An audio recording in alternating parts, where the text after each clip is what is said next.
ಇವತ್ತು ಈ ಕಾಂಗ್ರೆಸ್ನಾಗಿರುವಂಥ ನಮ್ಮ ಲೀಡರ್ಗಳು ಏನಾದಾರ ಲಿಂಗಾಯತರದ್ದು ಏನು ಹೇಳ್ಕೊತಾರಲ್ಲ, ನಾನು ವೀರ ರಾಣಿ ಕಿತ್ತೂರು ಚೆನ್ನಮ್ಮನ ವಂಶ ಕೈ ಮುಗಿತೀನಿ, ನೀವು ಯಾರೋ ವೀರ ರಾಣಿ ಕಿತ್ತೂರು ಚೆನ್ನಮ್ಮನ ಚಪ್ಪಲಿ ಕಿಮ್ಮತ್ತಾಗುವುದಿಲ್ಲ.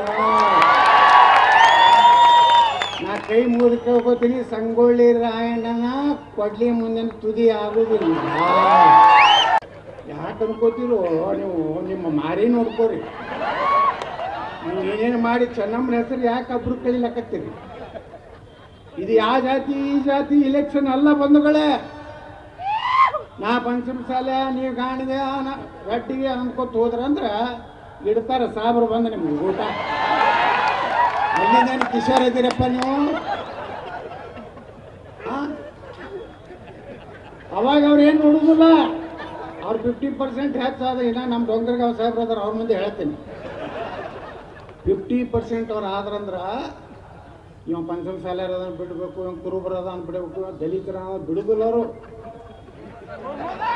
ಮಾರೋ ಇಸ್ಕಿ ಮಾಕನೇ ಅತ್ತಾರ, ಕಾಫಿರ್ ಅಂಕೋ ಮಾರೋ ಅಂತಾರ. ನೀವೆಲ್ಲ ಕಾಫಿರ್, ನಾವೆಲ್ಲ ಕುಂಕುಮ ಹಚ್ಕೊಂಡ್ರೆ ಇಪ್ಪತ್ತಿ ಹಚ್ಕೊಂಡ್ರೆ ಎಲ್ಲ ಕಾಫಿರ್. ಅವಾಗ ಏನು ಮಾಡ್ತೀರಿ? ಇಲ್ರಿ ನಾ ಎಸ್ ಇದೀನಿ ನನ್ನ ಬಿಡ್ರಿ ಅಂದ್ರೆ ಚಿನ್ನಾಲ್ಕೆ. ಅವಾಗೆ ಬಾಬಾ ಸಾಹೇಬ್ ಅಂಬೇಡ್ಕರ್ ಅವರು ಅವಾಗ ಹೇಳಿದ್ರು ಏನಂತ ಹೇಳಿ,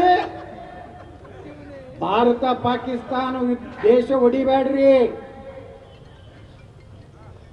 ಎಂದು. ಭಾರತ ಪಾಕಿಸ್ತಾನದ ಶಾಂತಿ ಸಿಗುವುದಿಲ್ಲ, ಇರುದ್ರ ಅಖಂಡ ಭಾರತ ಇರಲಿ, ಇಲ್ಲೇ ಎಲ್ಲರಿಗೂ ನ್ಯಾಯ ಕೊಡುವಂತ ಕೆಲಸ ಮಾಡಿರ್ತೇವೆ.